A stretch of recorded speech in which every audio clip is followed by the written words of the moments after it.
This podcast is produced by The Brand is Female. Always was, always will be. Aspirational land. Always was, always will be. Tanse, hello. Welcome back to the Matriarch Movement podcast. I'm your host, Shayla Oulette Stonechild, and I'm very excited to be speaking with Falen Johnson here today. She is Mohawk and from the Bear Clan from Six Nations Grand River Territory. Not only that, but she is a writer, a podcaster, and a radio host. She currently hosts The Secret Life of Canada on CBC podcasts, and she also hosts The Unreserved on CBC Radio 1. She's also written for APTN. She's also received a Dora nomination. She is very inspiring, and it was nice to touch base regarding what it's like behind the scenes podcasting, also taking up space in colonial places.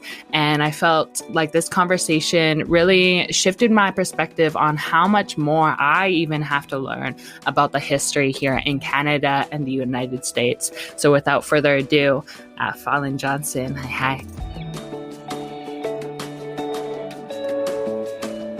I'm very excited to have Falen Johnson with me here today. If you just want to introduce yourself, where you're from, a little bit about you, thank you so much for being here.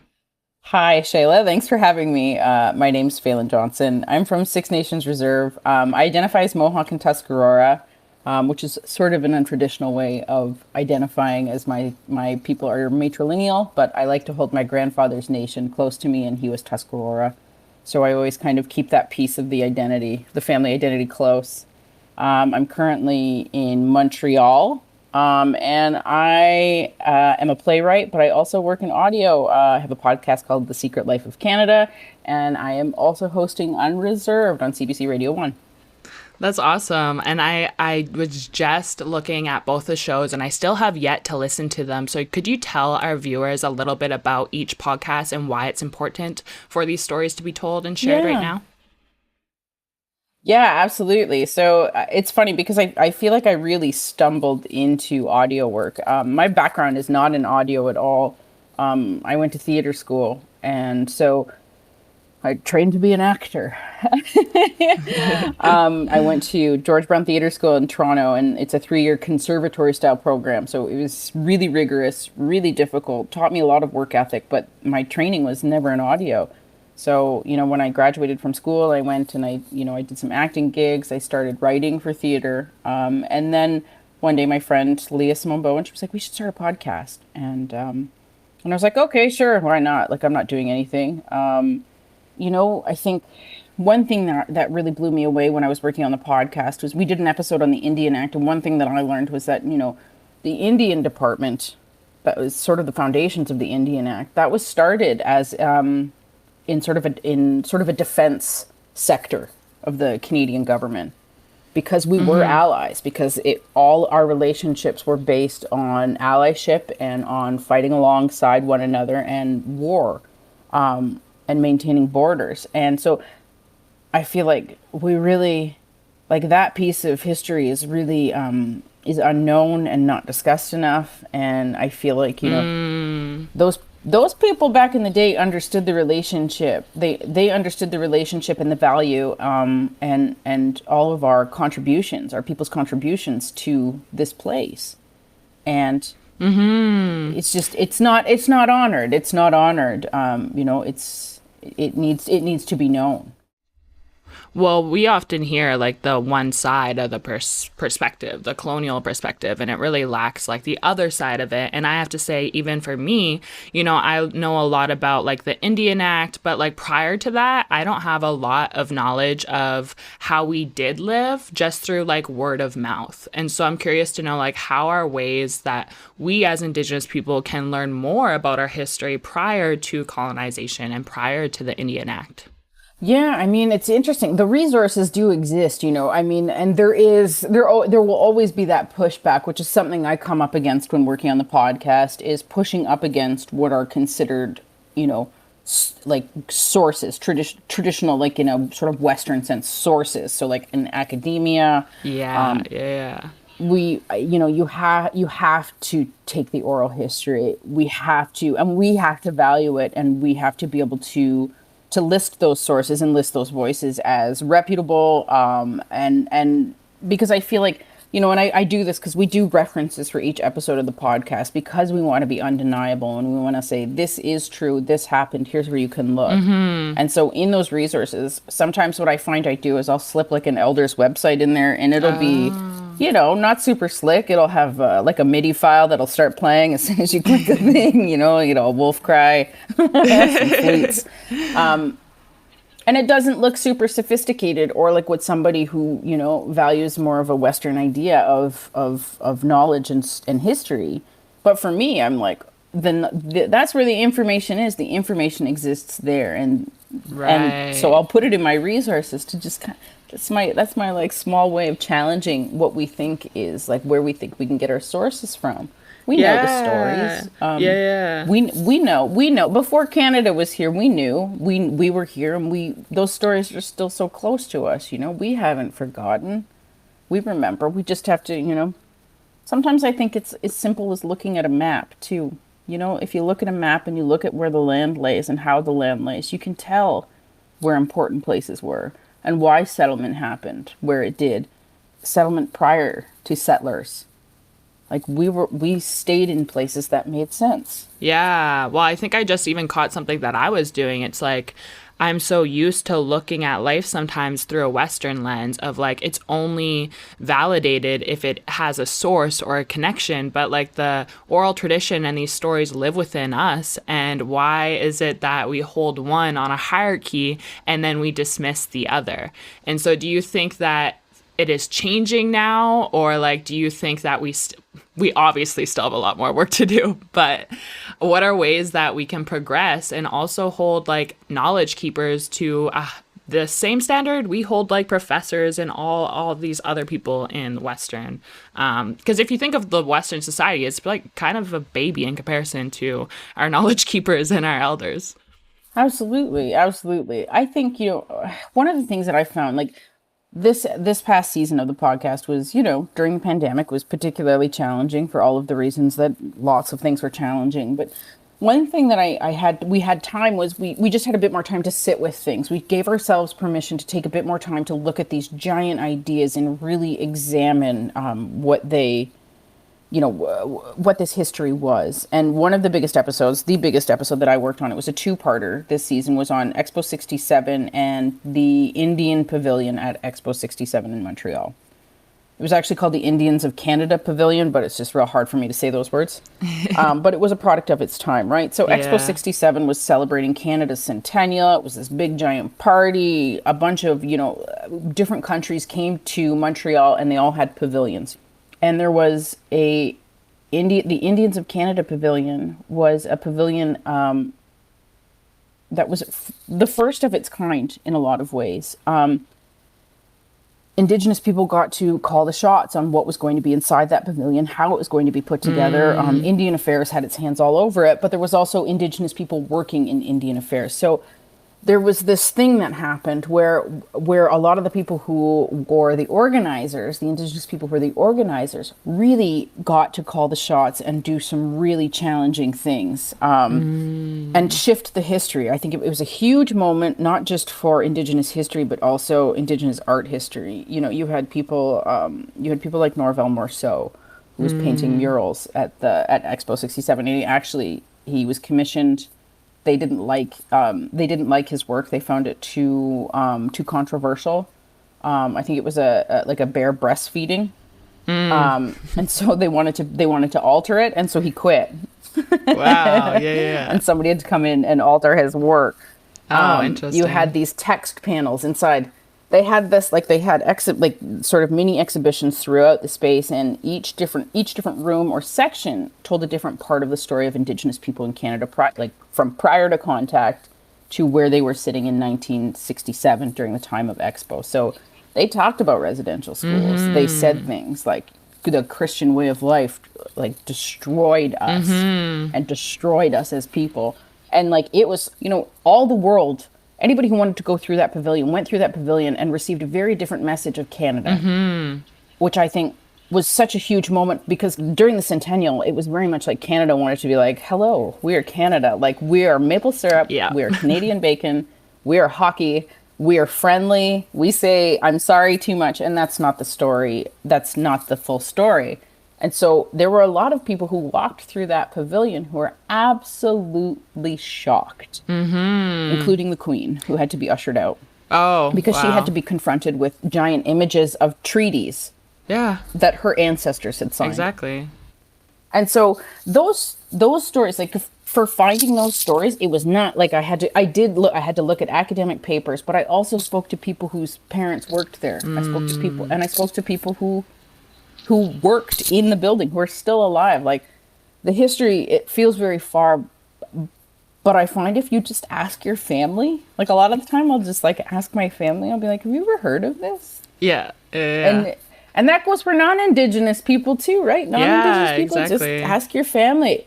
It's, those voices aren't around forever. Listen now. Well, I think like you just brought up a good point of like, now when history presents itself in a true authentic way, you can't really run away from it. Like you're saying, the Queen just like had to walk out because she was confronted with the reality that we face here as Indigenous people, and she was a part of that. And so now I feel like Canadians are again going through a waking up process with the graves of Indigenous children currently being found. And so what do you hope for? Do you have hope for the future for relationship between Indigenous people and non-Indigenous people? What do you think about everything that is currently happening within Canada right now? It is such an interesting moment. I think, we recorded an episode of Unreserved where we talked about this. It was an episode we were doing on hidden histories. Always with the history me. And we had to, script it. And I remember the words that we used, which felt so perfect to me, which was, with the discovery of 215, this is when it was 215, bodies of Indigenous children found at the Kamloops Residential School. We Indigenous people watched as the rest of the country caught up with our grief. Exactly. But we weren't shocked. But it was very surreal to like watch. It felt like I was in a plastic building that was melting around me. Yeah. Just like as a lot of us did. We just stood there and we watched it all happen around us while we tried to keep our feet under us and not fall apart every 5 minutes, which was a tall order. And so out of that, we see the Facebook filters, the orange shirts, flags at half-mast, and all of those things are, I think those are good things, but man, nothing feels like enough right now. No, I know. And the rage that is, there was something, like my dad is a pretty chill dude, he likes to play his guitar and, go fishing and like putter in the garage and cook me breakfast with way too much butter. He's not a political person really. And I've never heard him talk the way that I heard him talk coming out of that week. He called me and he was like, I wanted to make sure you're doing okay and you're not working too hard. And and then the things he said to me were just like, I've never heard. He's hurting in ways, I think that we're all hurting in ways that we're still trying to find words to articulate it. But I'm really glad I'm glad people are paying attention. I'm glad it's landing, but that doesn't mean it doesn't hurt. Exactly. Yeah, I had no idea how that week would affect me because my dad went to residential school and, I've been on this healing journey since I was young, since I ever found out, like 16 years old was when I started finding out more of the truth and the history of even what my father went through. And just hearing, like, you think you heal from something and then you just hear and you have that brought forward again and you're just like, oh, maybe obviously healing is a lifelong journey, but even that week took me for a spin. I had no energy whatsoever to even show up to some places and to articulate my words, because not only as Indigenous people are we experiencing this in real time, but then some of us are held to a pedestal and put on to voice things for others or to voice what's happening. And I feel like it's sometimes like a constant like re-traumatizing when you're like an actor, when you like go to your dark place for that scene, And then it's like, oh, I had just had to go back into like that very traumatizing moment I had. And it's just like, yeah, bringing up the same emotions. But I feel like this is kind of what is needed for Canadians right now. And so I'm hoping more Canadians take a stand to not only have our flags at half mast or to be wearing orange shirts, but to actually be doing something to create change within the Canadian like constitution and the government and everything. Like, what do you think is needed for our healing process right now? I mean, I think, I think if you're in, I don't know, man, it's just so hard. I just remember when the verdict, like when the news about Tina Fontaine, right after Colton Boushie, when like back a couple of years ago, when all of that happened, I just remember there was a quick vigil thrown together. I was living in Toronto at the time. There was a quick vigil thrown together. Black Lives Matter, like, they just did such a good job of like keeping us safe and getting it set up, and it was under the Gardner, and I just was so mad, and I couldn't figure out what to do with all my anger, because I was also at a funeral. Like, that's what it felt like that day I was in mourning. I was at a funeral. It was about ceremony, and I was just trying to keep my rage under wraps, and everyone knew it. Everyone kept coming up to me and being like, you just keep it chill. This is not the time. And I remember just being like, where is everyone else? Like, where is everyone else right now? I'm like, we're here, but it's all of us, and we need each other, but we also need that buy-in from other people. I don't need the news cycle to disappear, and then for this story to disappear again. And why is this not, that was one of my dad's biggest things. He was like, why is this not international news? He's like, why am I not hearing about this? Because he watches a lot of American news. He's like, why am I not hearing about this? Yeah. And he was so mad, and I was like, I don't know. But I think, we need the buy-in. Yeah. Canada they don't want to voice it because they would have to take accountability, and it's crimes against humanity, and they could owe us millions of dollars and everything else for what they've committed against Indigenous people. And so I can see, why they are silent in this process. But yeah, I think that's one way, what makes it so powerful that we have access to social media and to platforms like podcasts and to creating our own and writing our own scripts. And I know this is all about the work that you do, and you've been doing this for, I feel like, your entire career. And so what really made you want to step into that role of being a writer, a host, and all the labels that you wear? Oh, well, being a performer was the first thing that came for me. Being a writer was something that took a lot longer, and it's something that I talk to other like Indigenous youth or youth in general about, because I think, especially if you, as an Indigenous person going through the Canadian education system, whether you're on reserve or off, it's not really, you're not, unless you're fortunate. And, I think there are some teachers out there definitely who do great work and who encourage. But I think, I was never encouraged. I never felt smart. I never felt smart in school. I was happy to just get by and get out.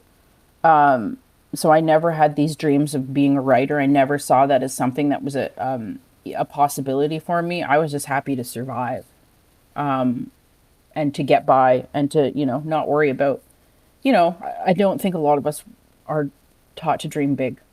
So that when you get to a place, you're like, whoa. Yeah. And I think those whoa moments are absolutely earned, and take that moment, because, again, it's that thing. We're not supposed to be here. We are consistently in a space of resistance. Your existence is resisting, right? And when we get into these positions where we actually, where we get to, have some control and have some clout, then take that moment, because I'm like, holy heck, baby, do you deserve it? Right. But I didn't, like, I grew up on the res, on the res, off the res, on the res, off the res. Well, my parents, figured things out or didn't figure things out. But, there was a lot of moving. I didn't really get a chance to feel like I was good at much. Like, I knew I loved the arts. And then, I landed in theater school. And then after theater school, I was like, I don't know what I'm going to do with myself. And luckily, I came across Native Earth Performing Arts, which is the oldest Indigenous theatre company in Canada, in Toronto, turning 40, I think, next year. And the artistic director at the time was Yvette Nolan, and she just took me under her wing, and she called me one day and she said, "We have this young writers program. I think you should write." And I just remember going like, I can't write. Like, I can't write. But I said yes because I wanted to be an artist. It's funny how we limit our own potential. We do. And that's like one of the ways that it works, right? So don't let it work. Because what we do, I think, what so many of us do is storytelling. And that's something that is intrinsic to who we are as Indigenous people. And that belongs to us. That belongs to us. That is ours, and it doesn't matter. You don't have to be great at spelling. You don't have to be great at grammar. You have story, and that story is inside you. And however you want to tell that story, you tell that story. Because, I mean, our stories are so interesting. Oh, yeah, I know. Like, we've got the best stories. Everybody's got, like, you know, think about people in your family. I'm like, who tell the best stories. Right? Yeah. That's a part of who we are. Yeah, it's literally in our blood. I like how you bring up that you didn't even know what was, like, possible. And I think that's a really good touch point is as Indigenous people, because we have a history of, yes, storytelling and all these great things, but we got it stripped away. And so sometimes we don't realize the potential that we have because it was taken away from us. And so I think like dismantling this colonial programming of believing that we aren't enough is so essential right now because we are literally being told that throughout the systems. And so that brings me to this aspect of decolonization. And so I'm curious to know, like, how would you define decolonization? And is decolonization possible in a world that relies heavily on these colonial systems? How would you define it? Oh, I mean, I think it feels like such a big, hard, scary thing, right? And I want to think it's possible. I want to believe that we can do it. I think for me, when I think of decolonization, I think of my dad planting his garden. I think of my dad tapping maple trees. He taps trees every year, although he says he's getting pretty tired of doing it. I think of, I think of the family bonds that I value and the energy that I, especially as I've gotten older and, I just realize how important my family is and how, like, that is the strongest bond I think I can make, or the strongest step I can make towards decolonization is maintaining good and healthy relationship with my family, whether that's like chosen family or kin, Totally. Like those relationships feel so important. And always remembering the thing that I always try to remember this in a space where we are, colonization is ongoing. Mm-hmm. We're living in it. We're living through it. That affects all of us every day. And so it's hard to be gracious. It can be hard to be patient. Mm-hmm. But the thing that I always try to think of is like, what would my ancestors, how would they want me to behave? And I think that gives me grounding, and it gives me insight, because I can just feel like even ancestors I haven't met, that I didn't know. I just feel like a great grandparent standing behind me going like, why would you talk like that? Or don't act like that. I think like especially when I travel off the land, when we could travel off the land, like I'd go over to the UK or whatever, and it was very conflicting for me because I was like, this is where it all happened. Right. This is where the papers were signed. Mm-hmm. This is the start of a lot of demise for Indigenous people. Mm-hmm. And so, but I'm also over there on vacation. Yeah. Or like, I'm traveling. I want to have fun. So what does it mean to be on that land? And and I'm always like, okay, what would my ancestors want me to do? Well, you bring up a good perspective, and something that I've been very conscious of the last 2 years in my work is calling forth the wisdom of my ancestors, even before like I do a talk or before I podcast, or I call upon like my ancestors for good medicine in a good way. And I think that's something we have as Indigenous people is we're very respectful to the land and the territory we're visiting. And also to the generation before us, that like they're continuously guiding us. And I think it brings up a good point of matriarchy and how there's even matriarchs within our own lineages. And so I'm curious, how would you define the word matriarch, and are there matriarchs that you are currently inspired by?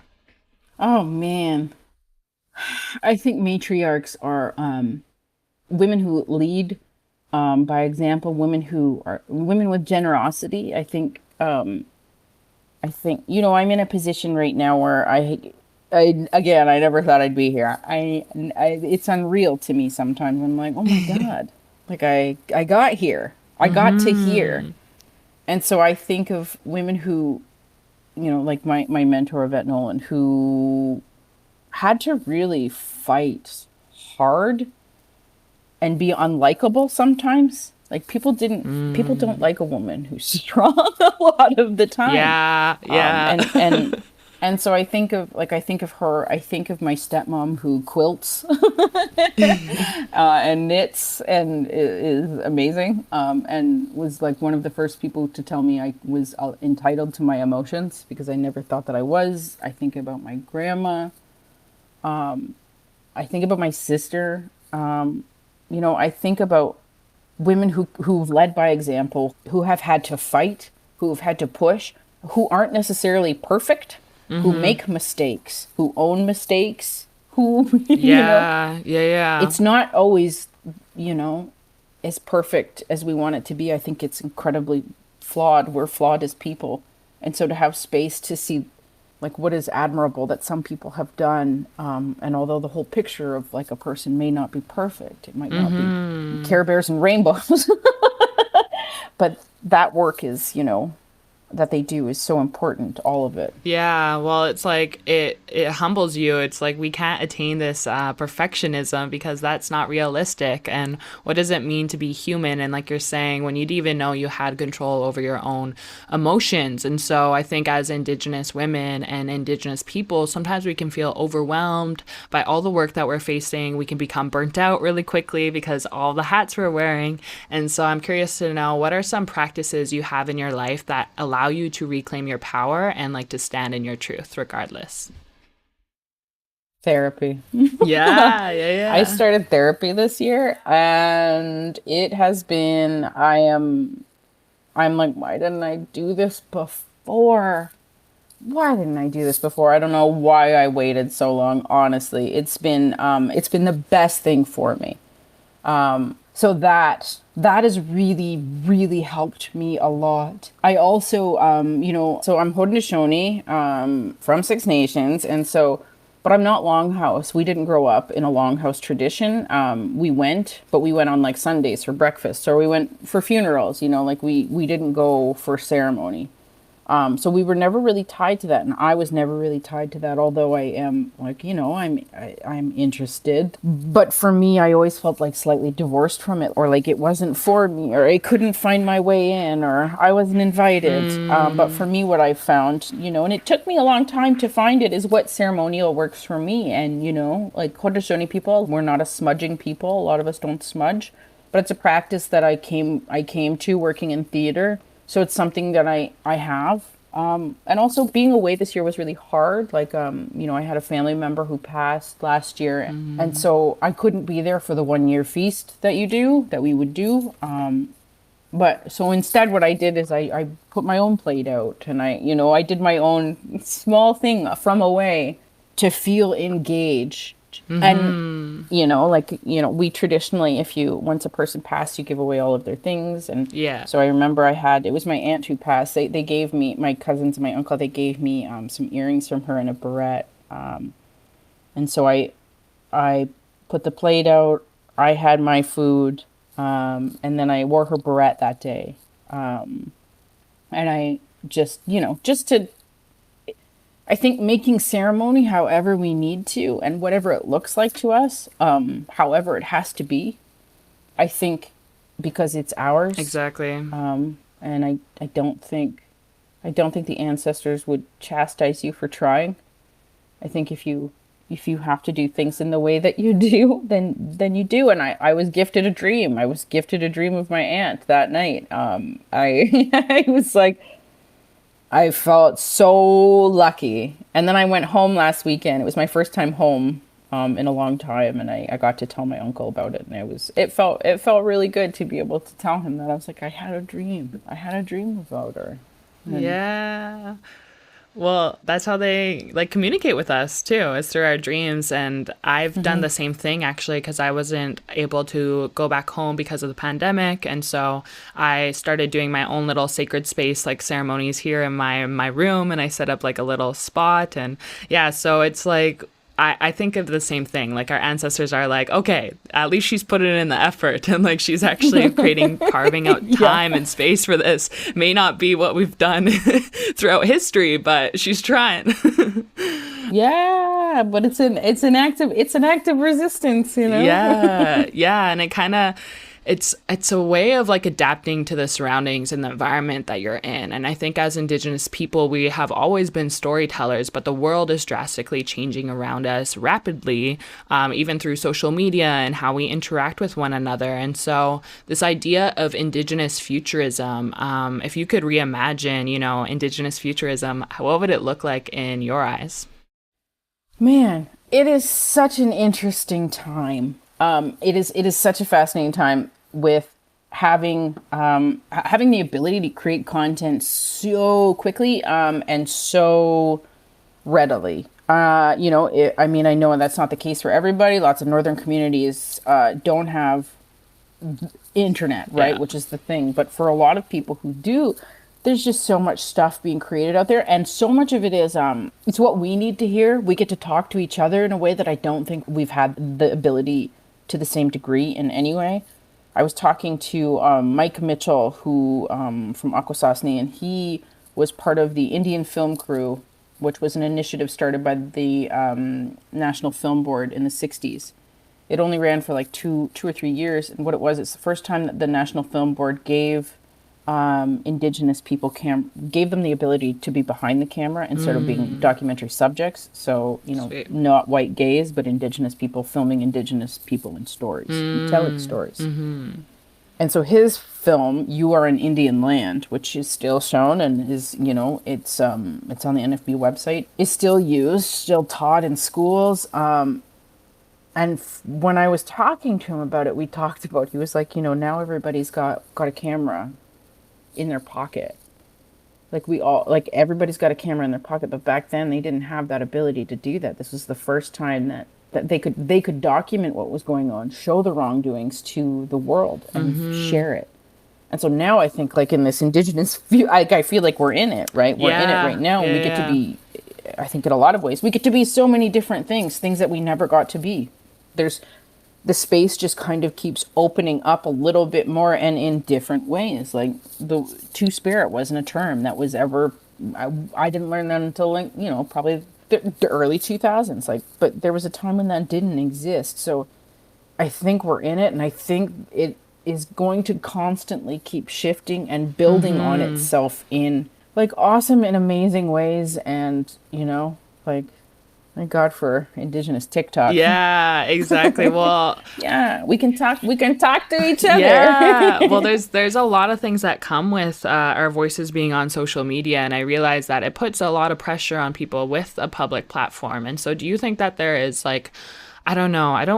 protocols that we should be following? Should we be sharing everything on social media? Like, how do you feel about our voices being widely shared, but also realizing that maybe there's a sacredness attached to some things? Oof. This is what I've been toying in my mind. This is, yeah. When the Kamloops news broke, I remember being like, I should get off social media. Get off social media. But the thing is, because I'm in Montreal and I'm not near my family, and I know I have a couple of Indigenous friends here, but it was the easiest way for me to have a community. Yeah. It was the easiest way for me to be able to feel like I wasn't alone, and I needed that, and I needed to feel other rage. I needed to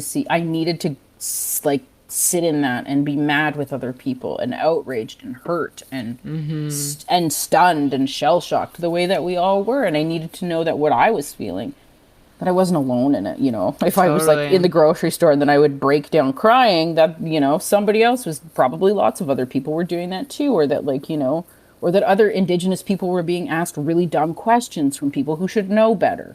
Like, don't ask me to do your work for you. And I did crack at one point, and I think there was a middle finger emoji used at one point, which, trust me, that was light compared How to you're feeling. what I was feeling in my heart. I think I do think that social media can be useful, but it can be dangerous and it can be harmful to ourselves. And I think the only thing that, you know, you have to measure what is useful for you and how much of it is useful for you. You know, and to not feel like, and to not measure your worth by it. And like, you know, to not be like, yeah, I haven't posted something in like 6 days. Like, Yeah. I think unless you're okay with that, but you can only measure that, right? Like, you're the one who has to measure that in your own heart, and you have to take care of yourself. Exactly. But I think there's something valuable in the community. Yeah, I agree. I think social media and the community on there has literally helped me in ways I didn't even know was possible, whether it's through connecting or even like speaking with you. Like, that's the power of social media, of getting to know one another. And I'm looking forward to the future, but I also realize that there's a lot more conversations that need to happen, and we need to be voicing these nuances that we don't get enough time to talk about. But I realize that you've been in the biz for like the past few years with your podcast, and so I'm curious to know, like, how did you get that opportunity to start your podcast? Like, what was that work behind the scenes, and what would your advice be for someone that is new to all of this, an Indigenous youth that wants to but doesn't know where to begin? Yeah, I mean, my advice is always, you know, because I didn't know a thing that I've always thought of, whatever work I've been doing, whether it's, you know, like a live storytelling event, or whether it's a theater thing, or whatever I'm doing, I've always told myself, like, what am I afraid of? Like, what is the thing I'm afraid of? And then I just sort of run right at it. And because I feel like if I'm like, oh, I feel like a bit nervous about that, that's probably the thing that I'm supposed to be addressing. But I think, you know, like podcasting, I came into it very sideways. I was in theater. All of a sudden I had a podcast, and I have no credentials to be doing what I'm doing. Hey, that's how I felt with my podcast. I was just like I still, you know, imposter syndrome is strong. But what I've also learned to let go of is that, again, like, it's story, and, you know, like, I'm still learning a lot about audio work. I know how to write. Like, I know how to write a script. I know how to research. I know what I'm interested in. I know what my ethics are, as someone who's putting something out into the world, and how to negotiate that. And I think, you know, Indigenous youth, I'm like, oh, just make it. Just make it. Like, make it. It's so easy. It's easier than it's ever been to get your voice out into the world. And, like, I don't know, I feel like the things that I've seen, especially on native TikTok, my dad is in love with TikTok. He sends me videos all the time. Oh my gosh. He's a complicated, he's such an interesting dude. That's like, awesome. And he only gets more interesting as he gets older. I'm like, who are you? But that's a perfect example. Like, you've got these people, like, you know, like, who are blowing up, who have like millions and millions of followers, and that's because we want to hear from you. We want to hear from you. Like, and it's not just like we Indigenous people want to hear from us. They want to know our stories. And so do it. Just like do it if you can, like, and also reach out to people. Like, the number of people who I always answer. Like, I will, like, unless it's like on Facebook and it's a bit like, because some of those are, you know who you are, hey. Yeah. Like, if I don't answer your first hey, I'm not answering your fourth hey. Like, what? Has this ever worked for you? But, like, a lot of people will message me, and I think it's my responsibility as someone who's in my position, coming from where I come from, you know, that to answer those emails, to, like, just to acknowledge that, because, you know, we're not all fighting over the same piece of pie. we got to share that piece of pie. Yeah, I think that's another conception is like because of the lack of our voices in these spaces, sometimes it feels like, oh, there's only so much opportunities for X amount of people when it's like, no, the world is changing and like our voices are in demand right now. And so what keeps you inspired and motivated when maybe the world feels a little too heavy? Oh, I don't know. I feel like my rage. Like I feel like rage. This is something I've talked to my therapist about. Like we've talked a lot about anger, and she was like, "Well, anger is a tool of survival. You have to be angry, otherwise you would just lie down." Like, so I That's feel like true. my That's true. rage, it's absolutely true. Your rage is valid, and there's a reason why so many of us feel it, and why it's just simmering. Yeah, It's a yeah, valid yeah. and important emotion, and don't sit in it. Don't, like there are ways of working through it. But once, I think what I was doing is I was really trying to push against my anger and stop it. Right. Yeah, yeah. And what I found was like, okay, I'm mad. Why am I mad? What is this about? And then I can be like, that's valid. That is a valid feeling, and it makes sense that I'm mad. And then I could step on the other side of it and move. It is a valid emotion, and I think it's one that a lot of Indigenous people have, and Yeah. there's damn good reason why we have it. Exactly. So I think my search for justice. I feel like I always I want a more just world. I want to walk out of this world hoping that it feels more just. And I think the way to do that is through, for me, educating people, Indigenous people and non-Indigenous people, about our history, because our history has been kept from us. And so I think that is a big part. And also making people laugh. I want to make people laugh. I want to, Yeah. education and humor. Those two things just are at the core of my work. It's the balance. You just touched on like anger and joy and also hope for the future.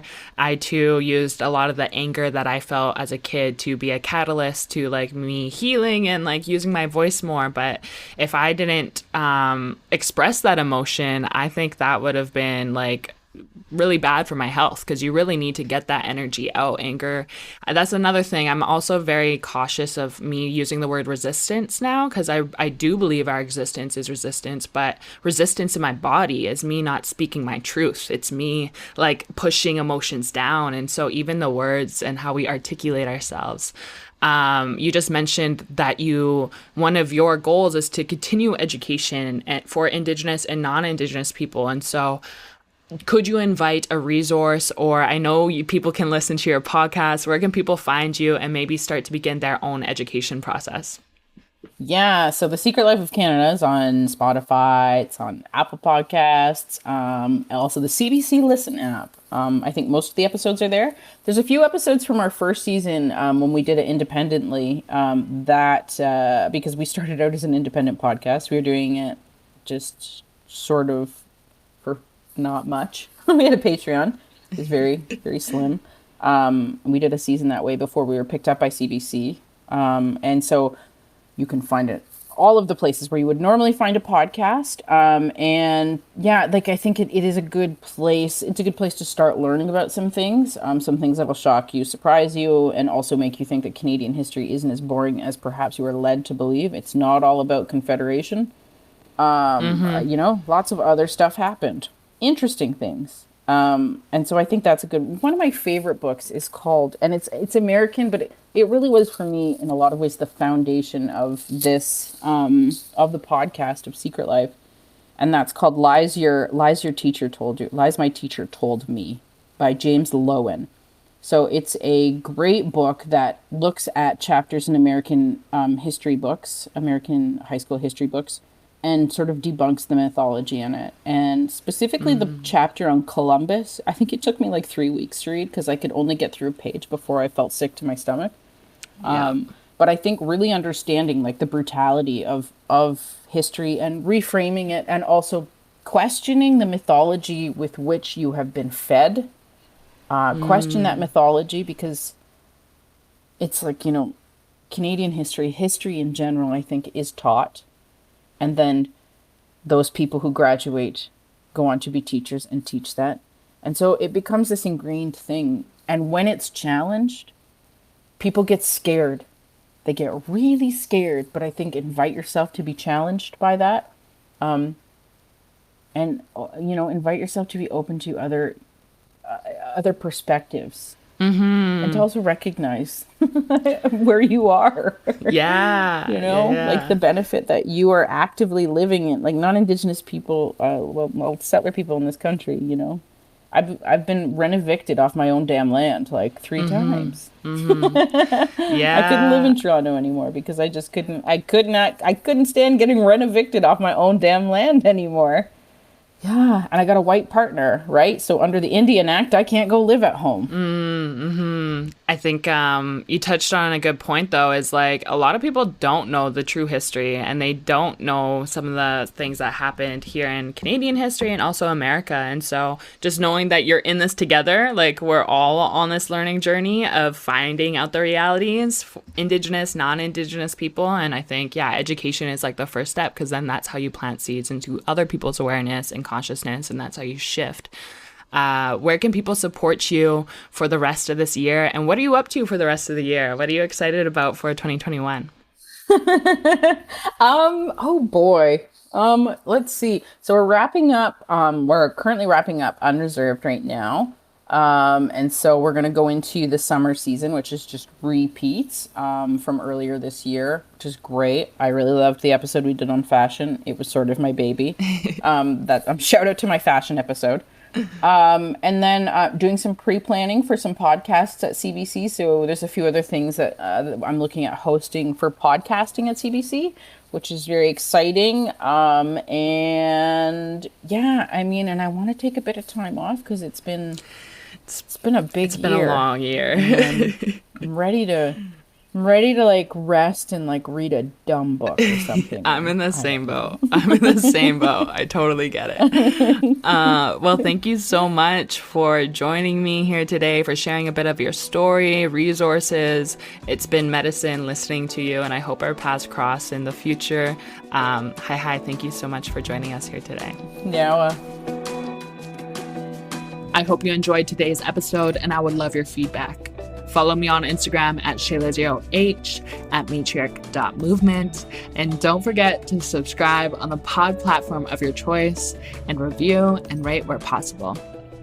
I'll be back in a week. Hi. Thank you so much for tuning in.